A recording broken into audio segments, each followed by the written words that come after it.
এই সাদামাটা পনিরটাকে একটু আমিষের ছোঁয়া লাগিয়ে দিলাম। তোমাদের সঙ্গে তো সবসময় নিরামিষ পনিরের অনেক রেসিপি দেখিয়েছি, আজকে একটু আমিষ দেখাই। যেমন ধরো কড়াই পনির, আর তার জন্যই পনিরগুলোকে আমি একটু ভেজে নিয়েছি। খুব একটা বেশি ভাজিনি, তাতে পনিরগুলো খেতে একদমই ভালো লাগে না।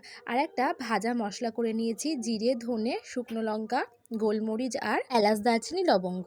সেটাকে গুঁড়ো করে নিয়েছি। আর কড়াইতে তেল দিয়ে পেঁয়াজ আর টমেটো চপ করে নিয়েছিলাম, ওটাকে ভালো করে কষিয়ে নিয়েছি। লাল লাল হয়ে গেলে দিয়ে দিয়েছি কিন্তু ভেজে নেওয়া মশলাটাকে, আর দিয়ে দিয়েছি 1 চামচ দুধের সর। তোমরা চাইলে ফ্রেশ ক্রিম ইউজ করতে পারো। আর আমি তেলে কিন্তু 2 মিনিট মতো পেঁয়াজ আর ক্যাপসিকাম নাড়াচাড়া করে তুলে রেখেছিলাম, সেটাকেও এবার দিয়ে দিয়েছি।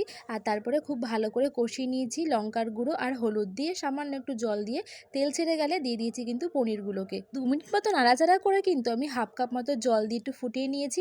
আর জলটা শুকিয়ে এলে যখন তেলটা ছেড়ে যাবে, রেডি কিন্তু আমাদের কড়াই পনির। যে কোনো রাইস বা যে কোনো ব্রেডের সাথে খাওয়ার জন্য একদম পারফেক্ট।